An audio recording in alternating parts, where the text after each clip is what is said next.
It's a 500 billion market cap asset today. So if you need to store any amount of purchasing power less than $500 billion, which is the case for most of us, then you have access to be able to put your entire net worth into this thing that you can put on your brain, or you can transmit over radio, transmit over the internet, you can write it down on a sheet of paper.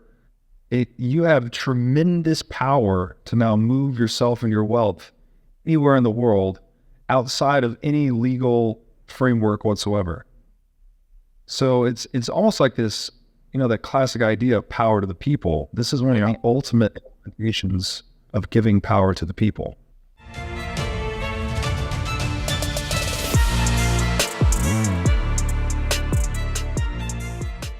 Hey everybody, welcome to the What is Money Show. I am thrilled to have you here joining me on my mission to help shine light on the corruption of money. Now, if this is your first time listening to the What is Money Show, I strongly recommend that you go back to episodes 1 through 9 first, which lays a lot of the groundwork for many of the concepts that we explore on the show. These first 9 episodes are my series with Michael Saylor, and thousands of people have told me that this is the best podcast series they've ever heard, hands down, and that it was instrumental to their understanding of money and Bitcoin. So if you're looking to start a deep dive into the nature of money, I don't think there's any place better that you can start other than episode 1 of this show. Now, a little bit about this show and how it makes money. The What is Money Show is 100% sponsor based. So all of our revenues are derived from direct sponsorships. And I strive to be very selective about the sponsors that I work with, specifically only using sponsors that I use personally, and also choosing sponsors that have values which are well aligned to the values expressed on this show, such as freedom, education, self-sovereignty, etc. So what I'm going to do now is a few ad reads right at the top of the show, and then I'll do a few more ad reads in the middle. And I hope you'll take the time to listen to them, as again, these are hand-selected sponsors, and I think you'll like what they have to offer. Today's podcast is brought to you by In Wolf's Clothing. Wolf is the first startup accelerator dedicated exclusively to the Bitcoin Lightning Network. 4 times per year, Wolf brings teams from around the world to New York City to work with like-minded entrepreneurs, pushing the boundaries of what's possible with Bitcoin and Lightning. The program is designed to help early-stage companies achieve product-market fit, develop their brand, secure early-stage funding, and grow businesses that help fuel the global adoption of Bitcoin. So go to wolfnyc.com to learn more about the program or apply. Again, that's wolfnyc, WOLFNYC.com. But today we have Mr. Robert Breedlove, who is a freedom maximalist and a Bitcoin philosopher. I'm not going to lie, I didn't know Bitcoin philosophy was a thing until I started looking into you. And really, there's a whole bunch of interesting questions here. So I think that I want to start out by just asking you just to tell us a little bit about yourself, how you got into this kind of niche space. And then I have a million specific questions to ask you, but just give us a little bit of information about who you are and how you came to be where you're at today. Yeah, sure. I'll give a short version. My background is in accounting and finance. I've got an undergraduate in accounting and finance and a master's degree in accounting. I've been a very extremely avid reader my whole life. Thanks to my mom, she's always encouraged me to just read to solve problems. And I've taken my curiosity in a lot of directions, but one direction I spent many years was going down kind of the economics, finance, money rabbit hole. And I read the book, The Creature from Jekyll Island, when I was about 18 years old, which is about the inception of the Federal Reserve. It's a true story, but it's written like a literary fiction detective novel. It's really, really, really good. Highly recommend it. Gets into the nature of money, gets into the nature of central banking, and the conclusion is that the monopolization of money is basically the main problem in the world. So, and I discovered that when I was like 18. This is before Bitcoin existed. Didn't know what with that information. Just like, this is a big problem, but there's no viable solution for this. And then fast forward 2016, 17, I had just started working for myself. I had a career before that as like a CFO, mostly focused in tech. and I just decided to start my own business. I had one CFO consulting client, and it gave me enough bandwidth to kind of get curious again and look into things. And so when I started looking into crypto more broadly, I eventually discovered that Bitcoin was the solution to central banking, and started tweeting about it, writing about it, talking about it, and all of those things just became more and more popular. It's kind of like a flywheel effect. And now I went from 300 Twitter followers in 2017 to 300,000 in 2022. So I don't know, just talking about the things I've learned, studying the nature of money economics, and it also gets into all these other domains, like human psychology, sociology, military history, technology, physics, just try to understand how humans organize themselves. What are the mega political variables? And I guess in a nutshell, you could say it's a really broad, nerdy topic. And I've discovered that there's a lot of other nerds in the world that like to think about these things and talk about these things too. So I feel very grateful and privileged to do what I do. Yeah, well, definitely this audience is of the nerdy type. So, again, happy to have you on. Before we get to those specifics, I want to talk about the philosophy of freedom maximalism. You're talking about how you're very interested in how people organize themselves on all of these different type of axes, let's say. So what exactly is freedom maximalism? What is that organizational system? What is it, and why do you find it appealing? And then believe me, we'll get to the central bank stuff. It's kind of a novel moniker that I use to be trying to be very specific about what I believe is the right mode of being in the world. You could also say this is libertarianism in the classic sense, not the political party. You could also say this is some people call it voluntarism, where there's all mutual, consensual, voluntary exchange. There's no involuntary exchange. It's also been called agorism. It's been called anarcho-capitalism. Yeah. Or it's like capitalism in a sense. So the gist of it is quite simple, really. And we've known this since King John signed the Magna Carta in 1215. Principles of that document were life, liberty, and inviolable property. So, let people live, let people be free, let people keep what they earn, basically.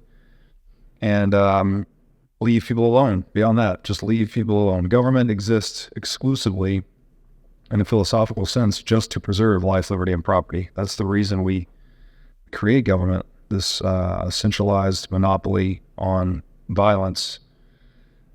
We've monopolized that power such that we can all live free and trade with one another and create a lot of wealth and prosperity in the process. So freedom maximalism is essentially that, just classical libertarianism, the non-aggression principle, the flip side of which is the principle of self-defense. So, life, liberty, property, leave people alone, in a nutshell, is freedom maximalism. Sure. So I was a pretty hardcore libertarian back in the day, and I still harbor some very significant sympathies. So I'm way into the natural rights stuff, the proper role of government stuff. I do have a couple of questions for you though, specifically about this.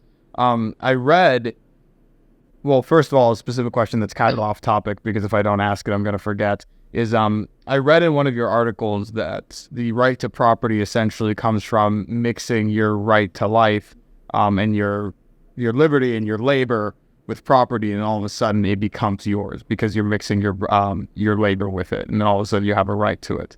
How does that work exactly when it comes to things like inheritance? Do you believe in the passing of things down to one's descendants? Do you think that ownership is still legitimate since, the kids never actually mixed any of their own labor with the property? Again, a bit of an esoteric question, but this is one that I think about quite a bit. So I'm curious for your thoughts on that idea.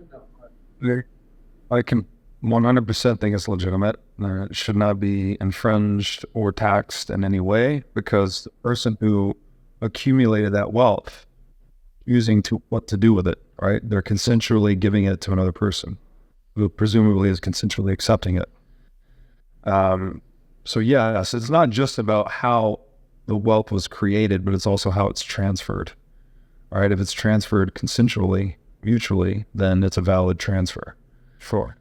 So absolutely. I don't think, and that's a real problem too, right? When governments want to tax inheritance, all these things, I think it interferes with the wealth creation process. And it's a disincentive to the wealth creator. If you know that you can't pass along all your wealth to your children or your heirs, whoever you choose, and you're going to get whacked 50% or whatever the number is, then that's a disincentive for you to go and create that wealth. Right. It shortens your time horizon 100%, which is not good. So I want to talk a little bit about the NAP, the non-aggression principle. Do you believe, so I'm kind of confused on what level you believe government should exist at, because there's a difference between, more traditional libertarianism as I understand it, which is that government exists, but it's just extremely, extremely limited, versus anarcho-capitalism, which basically, as far as I'm aware, throws out the government and assumes that everybody as a rational actor will be able to enforce the NAP themselves without a centralized monopoly on force like the government. So where are you on that? Do you think that some government is still necessary to, protect those rights and liberties? Or do you think that, self-defense and organic unity will handle that sort of thing? I try to think very practically about this, and I always point people on this topic to a great book called The Sovereign Individual. It goes into this esoteric exploration of the economics of violence or coercion. So it's actually things like the invention of gunpowder radically changed the way we organize ourselves. Because before gunpowder, you could have a knight on horseback that was basically unstoppable, right? He was the law of the land. It was the most powerful military technology of the day. One knight on horseback could kill 50 peasants, something like that. Right. Then with the invention of gunpowder, all of a sudden a single peasant from 200 yards with a rifle can kill the knight on horseback. So the knight on horseback that was the law of the land ceases to become that, and the peasants become more free to self-organize just as a result of this invention. So I think a lot of it comes down to that it's really the primary mega political variable that we organize ourselves under is technology. Ultimately, it's like the technological paradigm we inhabit determines what we do and how we do it. And to the extent technology can be used to extract wealth from someone, which is another way of saying to the extent that it is profitable to steal from someone, is the extent to which we have crime and government.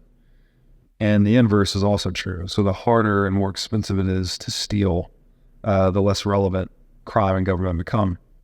So what do I think? I think that the big deal with Bitcoin is that for the first time in history, we have this form of globally transactable money or an asset or property, whatever you want to call it, that does not need a centralized power to enforce a property right in. It's very unique in that sense that owning and knowing have become the same thing. As to know your private key is to own your Bitcoin. So it's just this purely informational property relationship between an owner and their asset. And you don't need the government to acknowledge that or enforce that, right? It's independent. It's orthogonal to the government or the state in general. So by giving people access to this form of property that a government is not needed to enshrine or enforce, I think it lowers the relevance of government in the long run. Now, I also try to distinguish between the government and the state. We often use these as if they're interchangeable terms. Government is something, again, as long as that it's consensual and we're agreeing upon these rules and I can opt out, we're always going to have government, right? Your homeowners association is like a little tiny government, right? Everyone gets together and says, here's some rules we want to apply. to the neighborhood, right? We don't want certain colors on the house. We don't want broken automobiles in the front lawn, whatever the rules may be. And they can fight amongst themselves, negotiate amongst themselves to determine what those rules are. And then once those rules are chosen through some, presumably democratic mechanism, they're applied evenly to everyone in that homeowners association. That's fine. That's a little mini government. It may involve some unfriendly conversations and disputes at times. But the key point is that at any time, if you as a homeowner don't like the rule set you're in, then you can opt out, right? You can sell a house, you can move to another neighborhood. That's not the case in the United States. If you have above a $2 million net worth and you decide, hey, you know what? These services I'm receiving aren't worth the tax burden that I'm paying. I think I'm going to take my wealth and move to another country. Well, the U.S. imposes what's called an exit tax in those circumstances. So they would take a certain percentage of your wealth above $2 million and steal it from you before you're able to rescind that contract with them. So that is the problem. The state that actually steals and extracts wealth and it inhibits this voluntary process, consensual process of people moving to where they are treated best.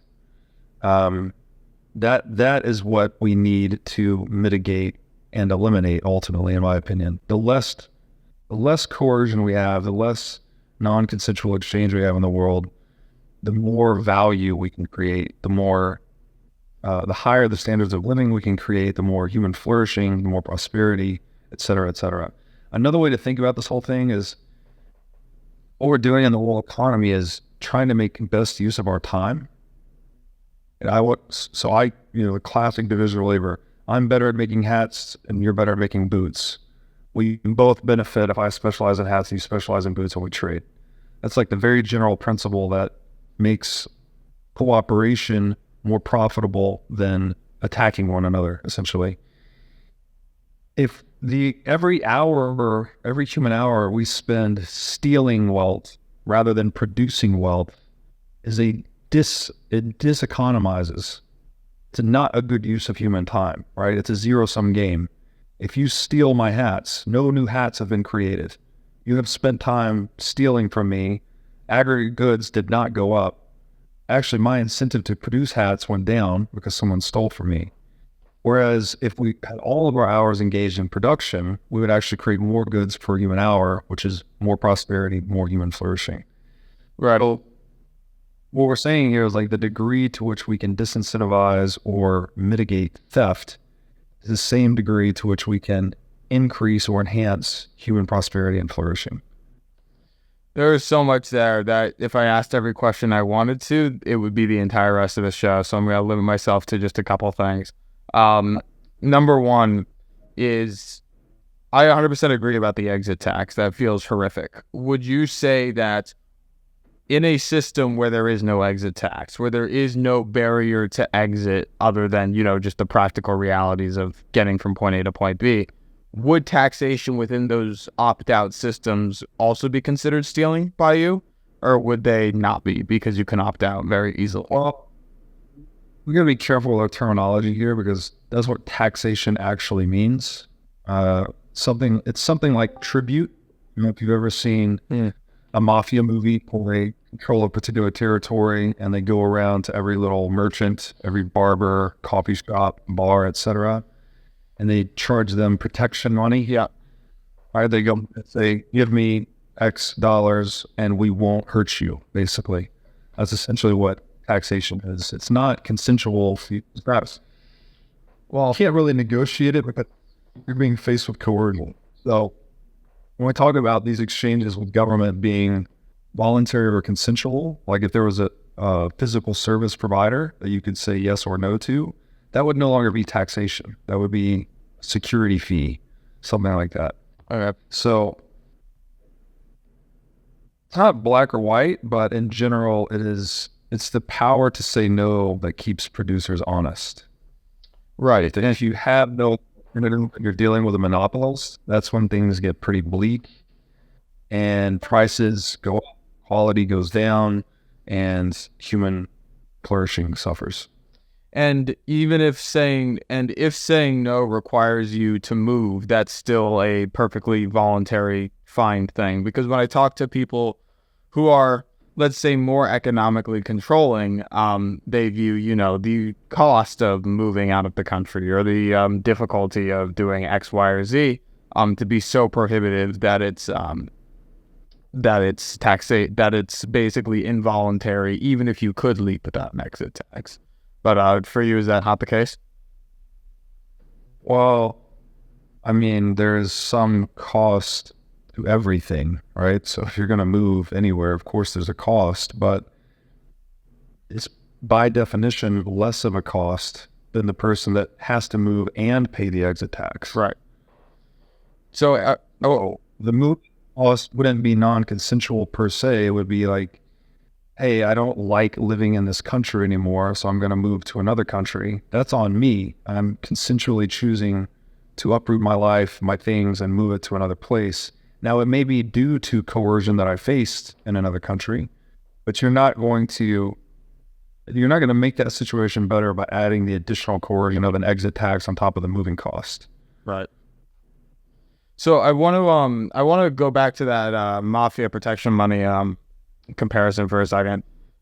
So obviously it's true that if you do not pay the protection fee, let's say, then the mafia will put you in jail or hurt you if you refuse long enough. That's true.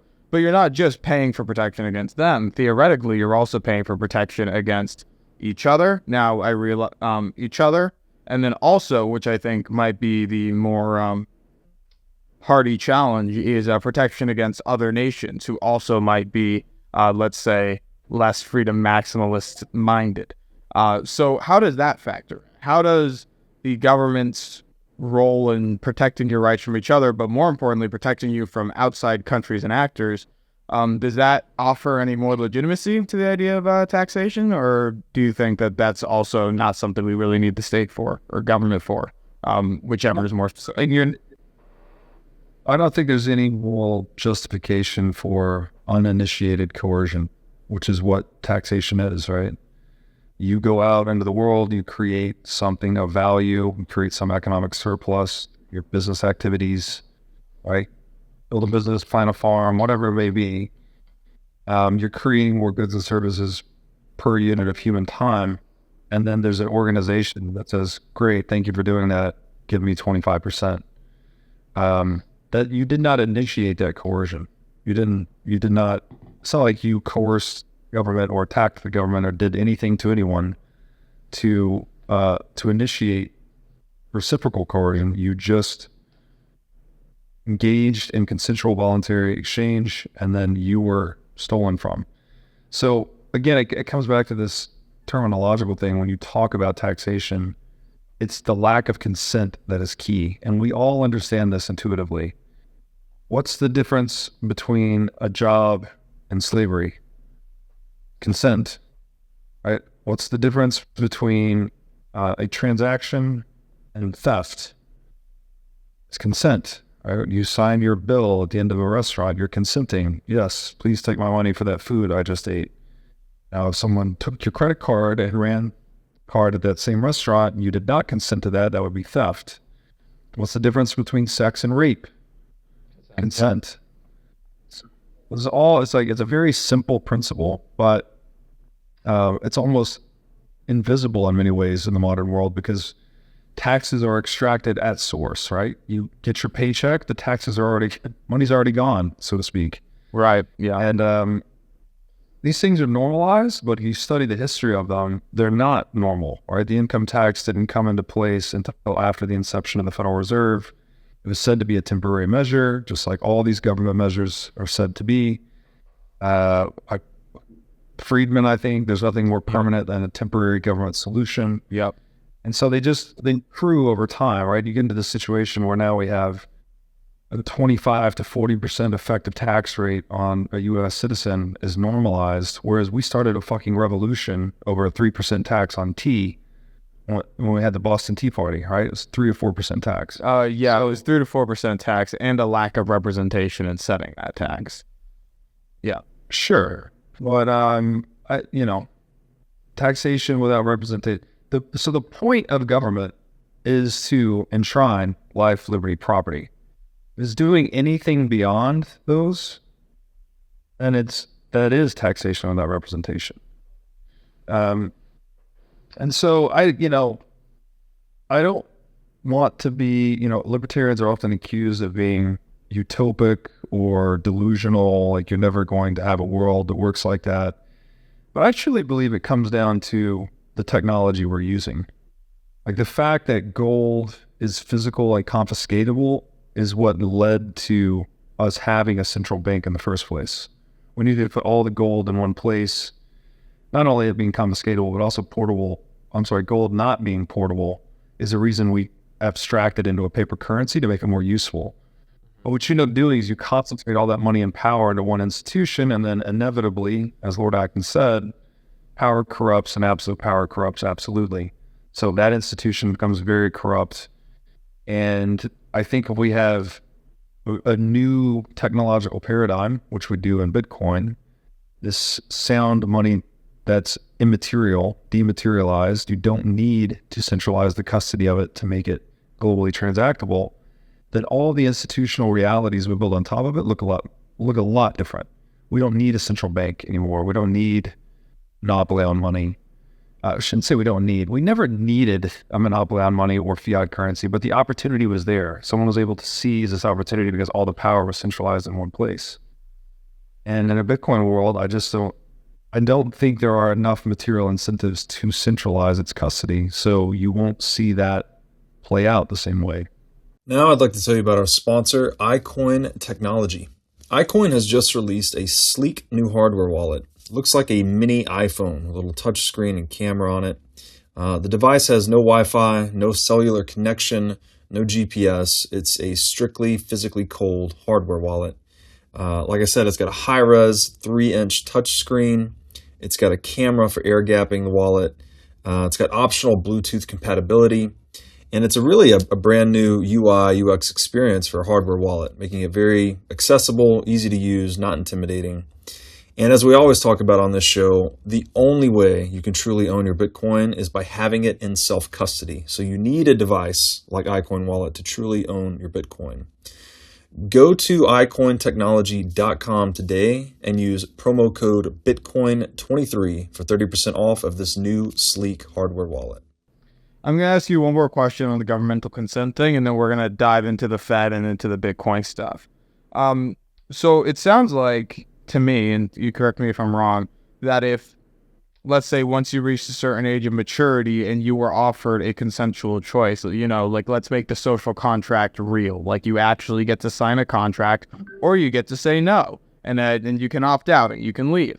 Would that be enough, do you think, to make everything the state does consensual if you really did voluntarily sign it and say, in exchange for this tax rate, I get the conditions that provide stability for me and security for me that allow me to do all the things I want to do, including the economic things, and therefore I can consent to the authority of the state. I actually signed this. Would that be enough to make things consensual if there really was a physical, actual social contract? And if that did exist, do you think anybody would really not sign it and decide to go somewhere else? Oh, it's the power to say no. That's the root word of sovereignty. So as long as you have capacity to say no and opt out, then yeah, that's a consensual exchange. All right. If you go to buy a car from your local car dealer and you guys are negotiating, haggling over the price, you want it for $40,000, he wants to sell it to you for $50,000. You're trying to find some middle ground, back and forth. Yeah. It is the risk of you as the customer walking out of that door and taking your business to his competitor down the street that keeps that individual car dealer honest in his dealings with you, right? Right. He knows that he's not the only shop in town, so to speak. And so you have the power to say no at any time and go elsewhere. That's why he has to deal fairly with you. If you remove that, right? If he's the only car dealer in town, all of a sudden he's a monopolist, and he knows you can't go anywhere else, and you need a car, and he's assume he's established a legal monopoly, as the Federal Reserve has, over money, but violently and coercively shutting down any competitor that tries to sell cars in or around his dealership, then all of a sudden he can extract wealth from you, right? He can charge you whatever he wants for that car. You don't have negotiating leverage. So yes, I think to the extent that the social contract is made tangible and real, and you can opt in or opt out, and you can negotiate price for service just like you do in every other market in the world, then that would transform taxation into this security production business, something like that. And it's a pernicious problem because when you're talking about physical security, we're talking about a monopoly on violence, right? Like, how do you negotiate with a monopoly on violence? They have all the physical power. So when you say no, they just go, well, you can say no all you want. We have all the guns. We have the army. We're going to charge you that anyways. But that's not the ethos of what the United States was founded as. We're founded as a constitutional republic, and we inherited a lot of those values from the Magna Carta. I think we really went astray when we went with life, liberty, and pursuit of happiness rather than life, liberty, and inviolable property. Because inviolable property is very clear. Inviolable property means everyone keeps the value that they create. And then whatever consensual transfer of property titles occur, those are valid. And it also, inviolable private property means you can never have a central bank, because a central bank, when they're printing money, they're violating the property rights of savers, right? They're debasing the purchasing existing currency to enrich the shareholders of the central bank or whoever's getting access to the newly printed money first. So inviolable property is very clear that a central bank is unethical, malevolent, doesn't offer any equitable benefit to a nation state whatsoever. So I think that's where it's at. We've been trying to figure out what the right symbolic canopy to organize ourselves beneath forever, for all of human history. We've been trying different governmental experiments, monarchy, dictatorship, fascism, communism, capitalism, et cetera, et cetera. And then philosophically, we figured it out, right? It's life, liberty, property, leave people alone. But now it's, how do you actually implement that in a way that those that come to power generations later cannot renege on it?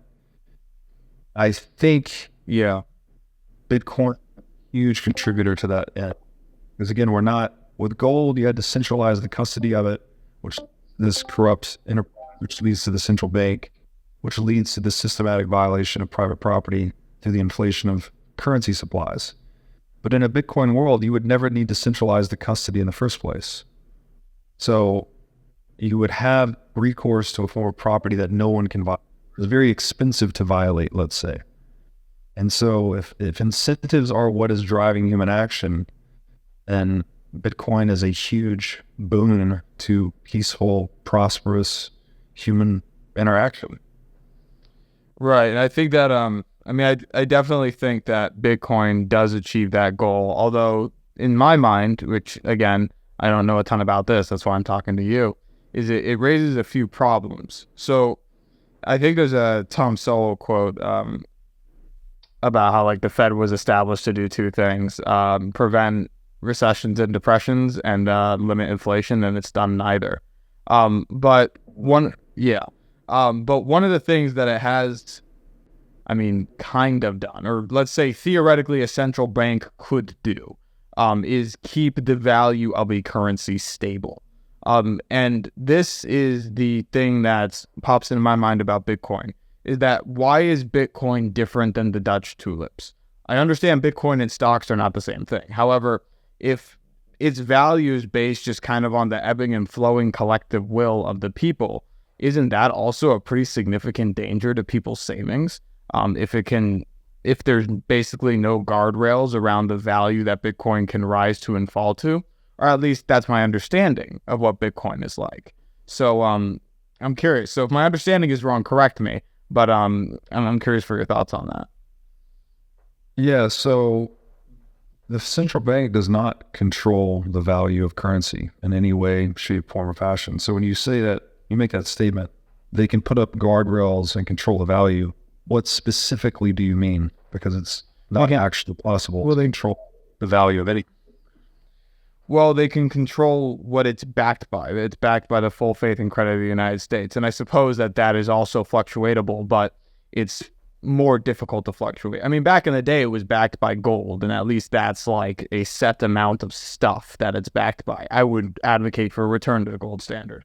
But even full faith and credit of the U.S., which I don't like, at least like the geopolitical position of the United States is less subject to rapid and extreme changes than people's general vibes about, tulips or in this analogy about Bitcoin. It's just, it feels more stable. Now, again, I'm saying it feels that way. So if my conception is wrong, please tell me why it's wrong, because that's one of the main concerns that's been rattling around in my head for a while. And I'm curious what you think about that. I mean, you're correct, though, but I just wanted to highlight that the collective, when you're saying the collective will determining the value of things, that's always the case. Case about everything, even fiat currency. You can flip a switch right now and put an idea in everyone's head that, hey, the dollar is going to lose its purchasing power rapidly over the next 10 years. People would start to sell their dollars, and the value of the dollar would collapse. There's nothing the central bank could do to shore that up. So it's value is always an expression. We only understand what humans value by what they do. So it's always a function of human action. If I'm going to walk across the room, that tells you that I value being on the other side of the room more than I value being where I'm at. That's the only way we can determine value. So the central bank would argue that they preserve the purchasing power stability of the currency over time. I would say this is a totally bogus argument. Now, when the dollar was pegged to gold, that's much more accurate, right? Gold actually does have a more stable purchasing power. But even that is just subjective. Well, and then if you look at, and it also depends on your time horizon, because the Fed was incepted in 1913, so we're talking about 110 years ago. The dollar has lost over 99% of its purchasing power in 110 years. So is that stable? Well, obviously not. It's stable to the downside. I would not call that stable. Decline in stable-ish rate. But the sort of like bait and switch that has occurred is after World War II and the United States held the Bretton Woods Conference, and it said the dollar would be pegged to gold, all of their international currencies would be pegged to the dollar.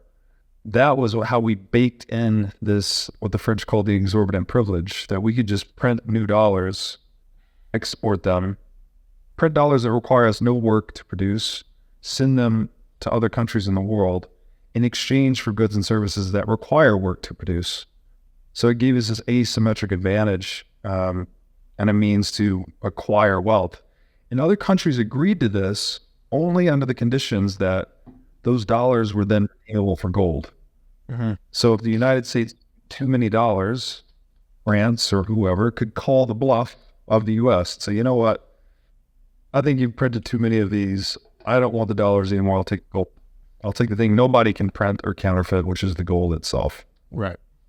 And indeed, it was, so 1944, 1945, we have Bretton Woods. By 1971, we have 6 times, we've levered our gold stash 6 to 1, right? There's 6 times more dollars outstanding than there is gold to justify it. So we've totally overissued dollars by that point. And that's why Nixon, when I think it was Germany that tried to repatriate the gold, they said, you know what, we don't want these dollars, we'll take the gold back. That's when Nixon said, this is one step too far. We're going to suspend redeemability of gold. And all the currencies began to just float against one another.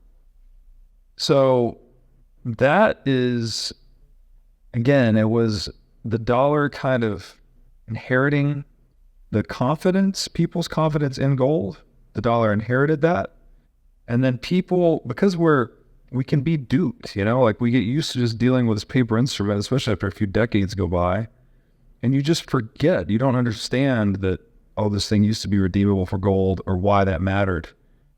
And if you combine that with a world that's globalizing and economizing, and we're putting out more and more goods and service, so there has been potential. People have grown, people have made fortunes. You can really start to forget why it matters that the currency be redeemable for gold, that there be some restraint placed on the government's capacity to issue currency. Because if it doesn't, then it's just an organization that can never take a loss, right? We call them deficits when it comes to governments. Say deficit spending, things like this. They're spending money they don't have. So how do they pay for it? They print new money. Who suffers when you print new money? Savers. Savers are being expropriated through the printing of money. So all we're saying here is the government needs to be accountable for its actions, for its spending, for the preferences of citizens. And in order to enforce that accountability, you have to have sound money. Right? People have to be able to call a bluff of the government. Other countries need to be able to call other countries bluffs, et cetera, et cetera. When you centralize and monopolize currency production, especially on a fiat standard, there's no mechanism of reconciliation. The government just keeps getting bigger and bigger and bigger and bigger. And here we are in 2023. Look what's happening in the world, right? We have health ministers that are morbidly obese. We have children getting their genitalia like butchered under gender reassignment legislation. We have very high inflation rates. The inflation, like the world is falling apart. The world's falling apart because government is overgrown. Government is overgrown because currency production is monopolized. And currency production is monopolized because Bitcoin hasn't fully monetized yet. So this is where Bitcoiners get really passionate, I think, and we say fix the money, fix the world. So governments have to be accountable to their P&L, just like every other business in the world. So on an economic level, I definitely understand the pull of Bitcoin. So let's go there for a second. How exactly is Bitcoin's value totally derived just from the fact that people value it? Or I've heard the argument that because you actually have to mine it, because it takes a certain amount of, let's say, mathematical and work, a certain amount of energy that's actually has to be put into the system in exchange for the Bitcoin. Do you think that backs it as well, or do you think it's mostly just the voluntary thing? Well, again, everyone values based on how well they satisfy their wants. So if I want to cut a steak, I want a sharp knife. I'm going to value a sharp knife more than I am a dull knife. If I want to preserve my purchasing power over a decade or 2 decades, I'm going to value gold more than I'm going to value a dollar, because the dollar is being depreciated. And so when you look at something like money, people value the credibility of the monetary properties. And I always break this down to 5, right? People want a money that's divisible, durable, recognizable, portable, and scarce. Historically, gold was the best tool that satisfied those properties. That's why gold became money. However, it suffered in that one department. It suffered in a couple of departments, but very heavily it suffered in portability. Right. And that gold is hard to transact over space, right? And it's also has a high value to weight ratio. So if I'm going to buy coffee with gold, I need to transact in gold dust, which is obviously not very practical. So we needed to abstract gold into a currency to make it more usable, more transactable for a globalizing world. The problem with that abstraction, of course, is that you now needed to trust a custodian to say, I'm holding 100 tons of gold, I've issued 100 tons of paper, I have not issued any additional paper. And that temptation has proven to be wholly irresistible by human beings across history. So when you look at Bitcoin, it's basically perfected those properties of money. It's infinitely divisible. You can break each one down into 100 million subunits called sats. If that were ever insufficient, say a cup of coffee cost a half a sat, something like that, great. You can increase the divisibility. Right. So you could go from 100 subunits to 1 billion to 100 billion. You can go as far as you need. And it only requires a soft fork. So it's a backwards compatible upgrade. Very easy to accommodate with Bitcoin. Bitcoin's also infinitely durable. The analogy I like to use here is, the Bible is just this distributed piece of information. You can go and physically destroy as many Bibles as you want. You can go on an all-out Bible burning campaign, but you will never extinguish the Bible as a concept, right? It's distributed information all over the world. It's basically infinitely durable. I think as long as there are human beings, there will be a copy of the Bible. So Bitcoin's very similar. It's just distributed information. Every node, every miner has full copy of the entire transaction history, the entire software. It's everywhere and nowhere, right? It's replicated so many times that it makes it impossible to destroy. So although it's immaterial, it's essentially perfected durability. Obviously, by virtue of it just being pure information, you can move it at the speed of light. To hold Bitcoin is to just hold literally a string of information called a private key. You can transmit that private key over anything that can transmit information. And so obviously it makes it very portable. There's also recognizability with money, and that's just how do you verify the authenticity of the money? This is actually where we get the term sound money, because when you would drop a gold coin from a certain height, it would make a very particular sound. And that was used as a heuristic for determining the veracity of the gold to make sure it wasn't gold dipped lead or something like that. Interesting. So with Bitcoin, you can audit the full supply, the entire transaction history. Like, you don't trust anyone. You literally run the code on your own computer and verify everything down to the digit of what's happened. So it's perfected recognizability. You could also think of this as like auditability, something like that. It's perfectly auditable. And then finally is scarcity, right? Which is something that is hard to produce. Gold, this is what gave gold such a great store value function over time, is that it was one of the hardest commodities to increase the supply of. Therefore, if you put purchasing power in it, you knew that you were only going to be debased by 1.5 or 2% per year.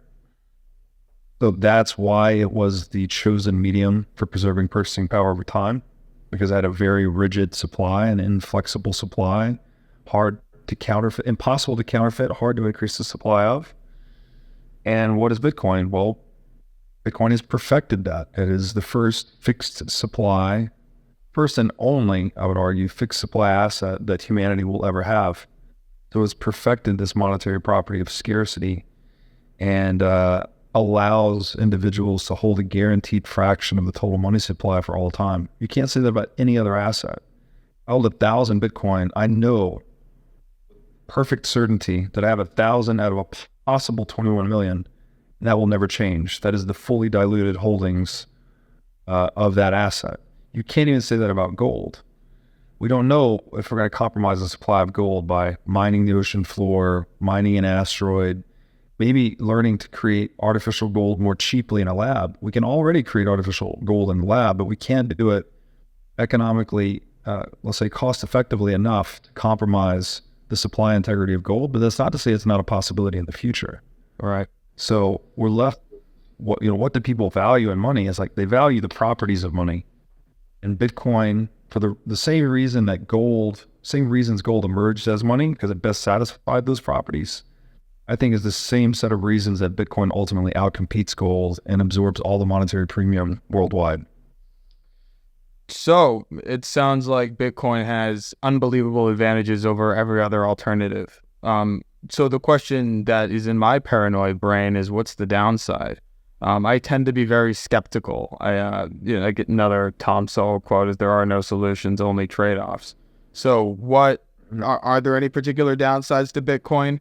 I mean, like, one of the crazy events in my head was like EMP takes out everything electronic on Earth and then there's no more Bitcoin. I mean, is that really the only stuff that we need to worry about? Only like kind of fanciful apocalyptic stuff? Or are there any more like practical downsides that we'll have to deal with when it comes to dealing with Bitcoin? Or is it really just purely miraculous? Yeah, people ask a lot of these questions, right? Because you start to realize Bitcoin does offer many, many advantages. It's a evolutionary step change in money in a way, right? We've been dealing with gold for a long time and all of its issues. And in many ways that shaped human history. But now we have discovered or invented something that's actually an order of magnitude better than gold. And the implications become very significant if you study it deeply. And so you do end up in kind of these long tail events when you're thinking about what could stop Bitcoin. And it's usually like some type of, like you said, a global EMP. I think another good question is, how do you turn the internet off everywhere forever? It's not enough to shut down the internet for a few days or a few weeks or even a few months. You would literally need to turn the internet completely off permanently. And again, it's easy to say that. Like, it almost sounds like there's an on-off switch somewhere. Like, turn off the internet. And anywhere two computers are connected, there is an internet, right? So you'd have to stop the connection of computers permanently everywhere. You'd have to prevent people from linking communication devices together. And that just doesn't seem very feasible. And especially when you consider the individuals that participate in the Bitcoin network, right? They're very technically sophisticated, very well capitalized, very highly motivated. Bitcoin is already the most secure computing network in human history. So you end up, when you ask this question, like, how do you stop Bitcoin? You end up in these very low probability, long tail apocalyptic scenarios where, guns and bullets and food are going to be your primary concerns anyways. So not suggesting that everyone's, and I never prescriptively say you should go out and buy Bitcoin. Like, we talk about it a lot. I talk about why I advocate for it.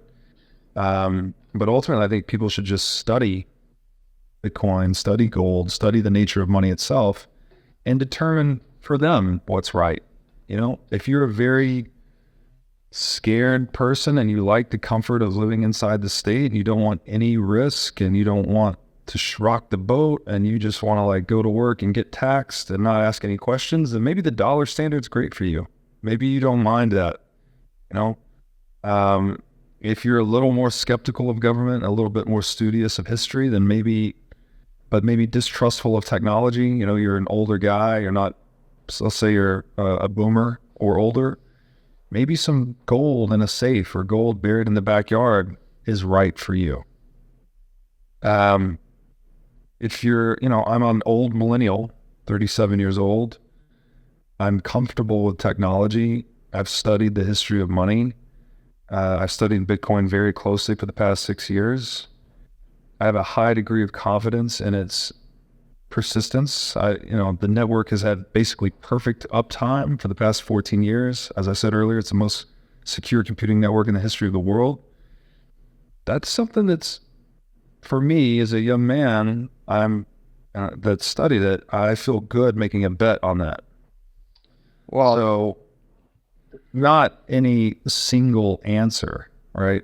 It's again, value is subjective. We all choose what's right for us based on our phase of life and circumstances. And but the existential questions about Bitcoin, you end up in these. There's no basic scenario where Bitcoin just fails and stops working. It's always some far out apocalyptic, global EMP wiped us out, some kind of solar flare wiped everything out, somehow the internet was disabled everywhere. They all end up describing a situation where we somehow return to the Stone Age. And so if that's part of your model, then count for that and don't hold a hedge against Bitcoin in that scenario. If that's not part of your model, then maybe Bitcoin's a good fit for you.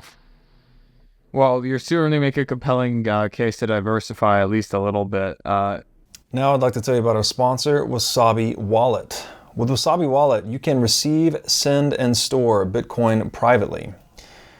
In Wasabi Wallet, your transaction history and wallet balance are completely hidden. Wasabi Wallet is easy to use, all of its privacy features are built in by default, and it works with any amount of Bitcoin. Wasabi users can make CoinJoin transactions together with BTC Pay server users or Trezor Suite users. For BTC Pay server users, they can make payments directly inside of a CoinJoin, and for Trezor Suite users, you can make CoinJoins directly on a hardware wallet. These features result in fee savings and security improvements for both sets of users. So go to wasabiwallet.io today to download the state-of-the-art Bitcoin privacy wallet. Now I'd like to tell you about our sponsor, Casa. Casa makes it simple to buy and secure your Bitcoin without wondering whether you're doing it right. Specifically, Casa provides a multi-key custody solution, which is by far the most secure way to custody your Bitcoin. Now, when I talk about Bitcoin being theft-proof money or inviolable private property, a multi-key custody model is exactly what I am talking about. Using multiple keys lets you maintain full control of your Bitcoin while also giving you redundancy in case you lose one of the keys. It's also the best way to secure your Bitcoin for inheritance planning purposes. So go to keys.casa, that's C-A-S-A, today to sign up and use discount code Breedlove. So my last question for you is this is actually the question that moved me away from classical libertarianism a little bit, which is kind of why I saved it to the end, which is I am not so it kind of applies to the governmental side of things in terms of taxation, in terms of like not really needing the state and the NAP. And it also kind of is married to the economic thing, which is how realistic is this really when understood in the context of what human nature is actually like? Because to me, it sounds like you are creating a type of power vacuum. Maybe not in the Bitcoin side of things because our technology is really good over there. But at least when it comes to like organizing humans in a state-like organization, if everything is moderated by the NAP and everything is just voluntary, to me, it looks like that's a power vacuum that somebody who is malevolent, who is charismatic enough to gather a whole bunch of force will try to step in and fill that power vacuum. I'm somebody who's very skeptical idea that you can maintain a power vacuum like that. And I have reached the intermediate conclusion, because I'm sure I'll change my mind on this going forward, that it's better to have something in that power vacuum that is, okay, rather than trying to maintain a vacuum that will ultimately collapse into something horrific. I mean, sorry for giving you my thesis on that, but do you think that there is such thing as a power vacuum? Do you think that human nature is compatible with this type of freedom maximalist society? Do you think there's a risk there? There's a saying that human nature is like water, takes the shape of its container. And I think the container that's referenced in that quote is ultimately the incentive schema or the incentive structure we inhabit. I think humans are constantly responding to material incentives, consciously or unconsciously. And it might not be the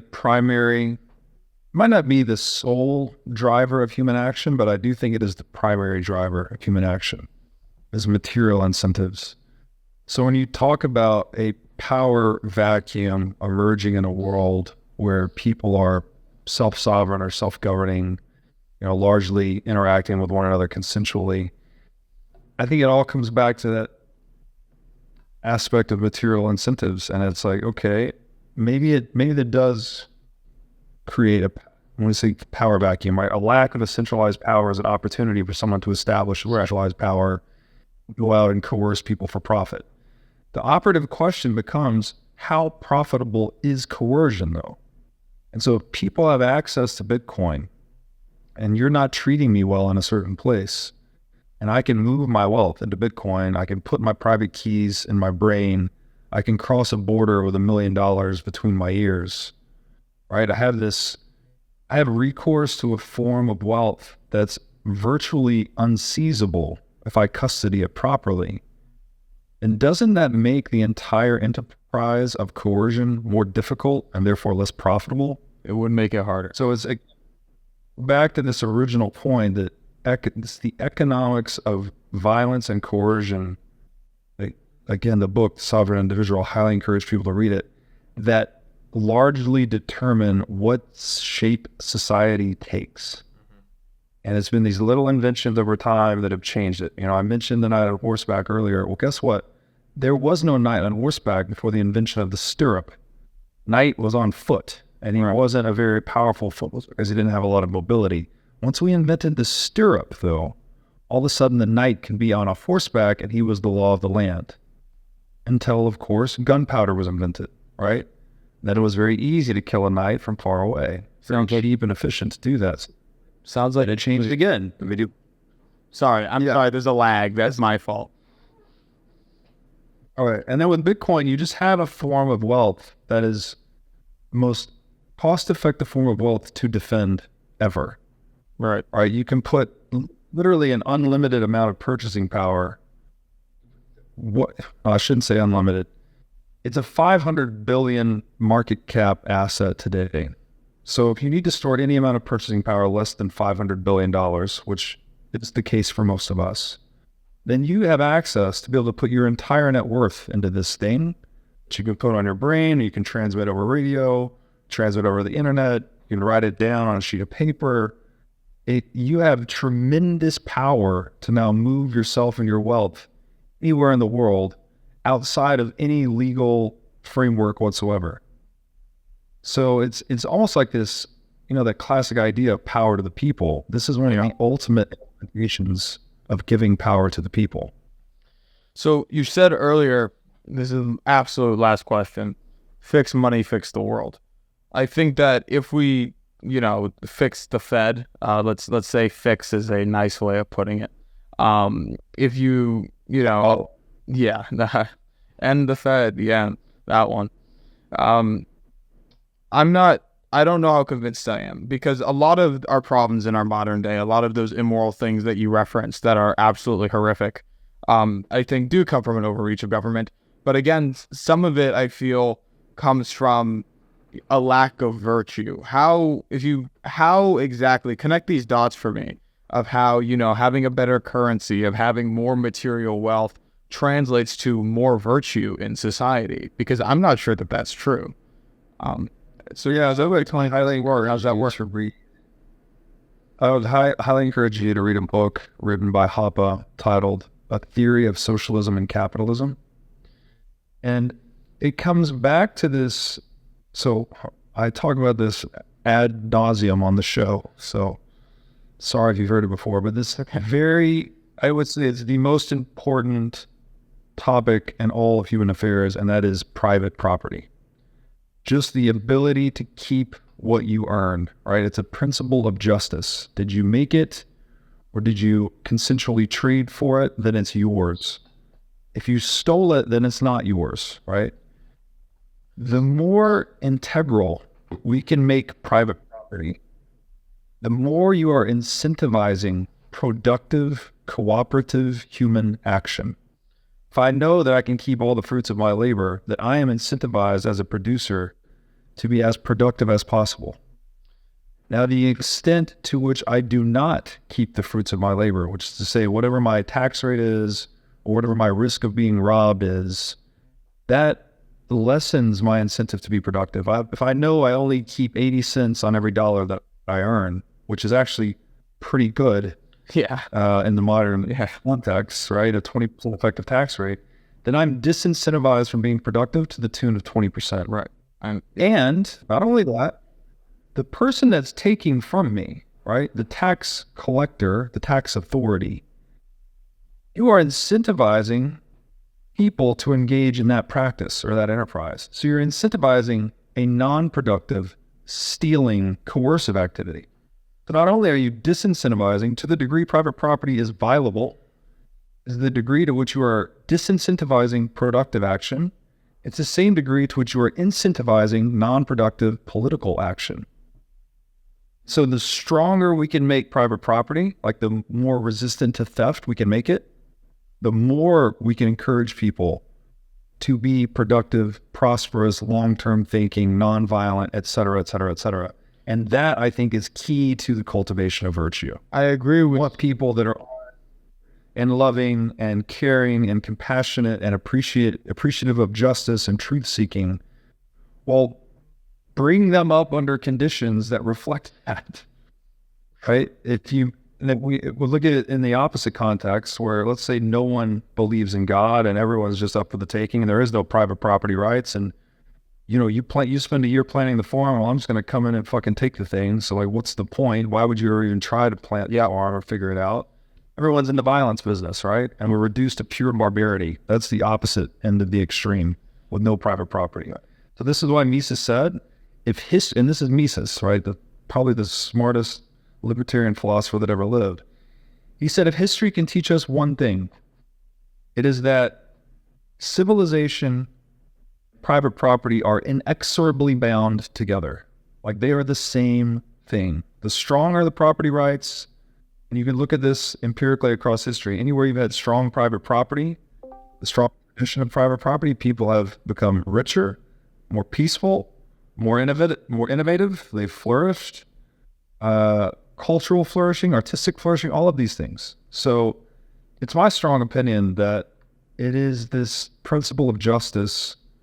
People keep what they earn, right? If justice is people getting what they deserve, doesn't it make sense that people deserve to keep what they earn? Like it's a very basic moral intuition. No, the extent to which we can actually move that into the world is the extent to which we can actually create civilizational flourishing. 100%. And so Bitcoin is a huge step in that direction because it's a form of property that's extremely difficult to violate. Right. So it's not about writing it on a piece of paper and we all gather around and call ourselves a constitutional republic. We promise we'll never steal your wealth and we'll never implement a central bank. And then 3 generations later, well, shit, we implemented the central bank. Tax rates 40%, global war, et cetera, et cetera. It's not that cycle. It's a hard technological implementation of something that's really hard to steal. That almost like it's a new incentive system that we poured human nature into. And I think it makes us a lot better in the process. It's not that we promise not to do it. It's that this technology makes it that you can't do it even if you'd want to. Yeah. Bingo. So I save this from ourselves. I agree that it would make us more productive and more consensual and all that stuff. My one concern is that consent isn't the only value and production isn't either. Like I would be concerned if in this society drugs were super legal and prostitution was super common. Is that a concern for you? Because I could see a reality where you have a NAP, Freedom Maximalist society, that also happens not to believe in some of those parts of God and is perfectly happy with those types of things. Keep in mind too that when we say like a freedom maximalist society, it's almost like presupposing a giant society that abides by one code of values and laws. Like that's fair. Really not the case. That's fair. People all over the world are going to themselves into different buckets, different tribes. Like maybe, what country legalized drugs? Was it Norway or something like that? I don't know. Norway sounds right. Maybe there's Norway, Amsterdam. Yeah, Amsterdam to some degrees. They criminalize it. They decriminalize, you can have all these different experiments running, but the key point is that people can opt out of any one experiment without being robbed or plundered or coerced, and you can move to another place that works better for you. And like we sort of have that today a little bit, but every place in the world has a central bank. Right. You're getting robbed all the time. Right. This makes the decentralization and therefore experimentation of governance structures even richer and more varied, so you get more and more experimentation and ways to organize ourselves, right? Including all the things you just named. So I'm not saying like, yeah, freedom maximalism everywhere's going to have prostitution and drugs. Not necessarily. Like societies can choose what's right for them. And hey, in this culture, we appreciate these things. In this culture, we don't. You choose where you want to end up. All right. Well, I have a million things I want to ask you, but I think I got through the most burning of them, so I'm going to let you go. Slightly over the hour mark. Thank you so much for being here. I really do appreciate it. 5 minutes of questions. I can do that because I'm coming up an hour here. All right. If you guys have any questions, say in the chat and then I'll unmute you if you have a question for question here. Okay, Iffy has one. Yeah, Iffy, I muted you. I don't know how you had permission in the first place. All right, Iffy, you have a minute. Go ahead, ask your question. Thank you. I was Curious, don't you think a lot of the confrontation in the more modern systems comes more from the friction of not being able to update taboos and laws as quickly as human reaction? I'm not sure I completely understand the question. If there are frictions, inability to update taboos and traditions, was that the question? Well, like taboos are kind of like the precedent of law. When we get a taboo that's big enough, we get enough social pressure to make it into a law. And I thought a lot of the friction came from the delay between a taboo becoming a law. And that we should acknowledge that a lot of the friction is just that limitation, not necessarily that we're doing something wrong. Just that it's slow. I don't know that I have a great answer to that question, but it does call to mind one other important point in regards to the rule of law. And this is the common adage you've probably heard: possession is 9/10 of the law. People say that. Reality is that property is 10/10 of the law. Literally everything, the entire legal system, the rule of law, exists to resolve disputes over scarce resources. This can include your body, right? If someone hurts you or murders you or whatever, you are also your own property. You own yourself. Or if people steal from you. Yeah, so the point is the rule of law grounds out in the preservation of private property. It exists to serve the institution of private property. So back to what we were saying earlier, that property is such an operative institution in determining the incentives that make people productive, non-productive, political, productive, et cetera, et cetera. It also shapes legal systems. Now this is a huge open question for me because Bitcoin changes things a lot, right? If it's think about just a simple divorce between a man and a woman. There's already cases out there like this, right? Man and woman married for 10 years and then they split. Assume they don't have a prenup. Typically the man was at work, the woman was raising the kids, the woman is entitled to some portion of those assets. Now, Bitcoin's a real game changer because if man can just put all his wealth in Bitcoin, even if the court can enforce and say, you owe her 50% of your assets, and so they can pass that judgment, but that judgment becomes much more difficult to enforce, actually. You'd have to beat the question out of him, right? That would literally be the only way. You'd have to torture him. I'm sorry, a lot of people were talking at once. I'm just saying that the rule of law, the way we understand it today, it's going to be like these judgments that are useful today, right? In a fiat standard, the judge can just cut his assets in half and send half to her because it's, if it's a real estate title, that's under the aegis of the state. If it's a fiat bank account, that's under the aegis of the state. These assets can be seized and moved, etc. Coin changes that.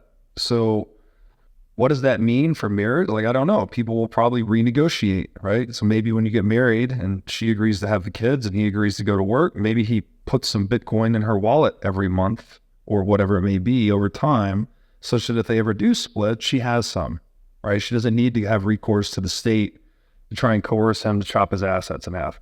So that's just what I'm getting at, that the rule of law grounds out in private property, and Bitcoin, by being this radically new form of private property, has impacts it. And I'm just thinking out loud here. I don't know how this is actually going to work, but it's going to change the way people position and negotiate themselves in commercial, romantic, and even personal relationships. Hopefully it will, if it's less easy to take half of the guy's stuff, hopefully it'll help keep marriages together. That could be what happens if they don't do prenups. I mean, maybe. It's hard to say. Pointing to how radical of a change this is. Like, it's a very profound incentive system change. And everything that we think we know about the world today is, you kind of have to look at it through a new lens. Nuts and bolts, how likely do you really think that this is going to happen? And also, I feel like the transition from dollars to Bitcoins would be also very painful. because the dollar is losing almost all value, and you're trying to, you know, trade it for Bitcoin so you can get on the new system. But, you know, you're jumping from a very rapidly sinking boat, let's say. So number one is, how likely do you think is that this is really going to happen? And then second, if it does happen, what do you think that translates? What do we think? The move to Bitcoin as, like, let's say the Creation of Bitcoin. Yeah, well, let's say replacement of like it is the dominant thing. I've never seen in my studies of monetary history, I can't name one instance where human beings have centralized and monopolized currency production, started printing money. Again, printing money is a colloquial term, right? Just expanding the currency supply beyond whatever the actual monetary reserves can justify. So you go from a full reserve bank, for instance, to a fractional reserve bank, ultimately to a zero reserve bank, which is fiat currency. Once humans begin on that progression, I have never seen them stop. They never stop.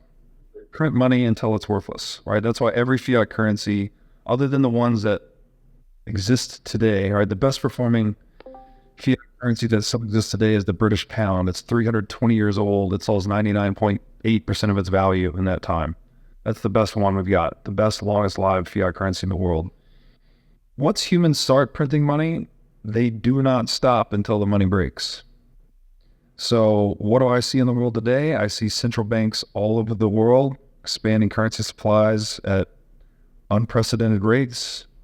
And if you know how this works, there's the law of accelerating issuance and depreciation. So every time you issue more currency, fiat currency into the system, you're incentivizing market actors to take on even more debt because there's a direct incentive to borrow dollars that you know are going to be depreciating, right? So you borrow dollars when they're strong, you spend them and you pay back weaker dollars over time. That exponentially expands the liabilities in the system. When the next economic shock comes, all those liabilities get wiped out and the demand to print money is exponentially larger. So you get these, you know, we printed 700 billion in 2008. We printed 6 trillion for COVID. And we printed another 2 trillion for this nascent banking crisis. So it's an order of magnitude larger. How likely I think Bitcoin is to succeed is how likely humans are to continue printing money. We cannot stop. It is the number one drug we've been addicted to across all of human history. And Bitcoin is rehab. So that's how likely I think it is to succeed. All right. Thank you very much. I think that's a perfect note to end on. Appreciate you coming on. Definitely different kind of guest, and I really enjoyed it. So thank you. Hope I can talk to you again. Thank you. Thanks.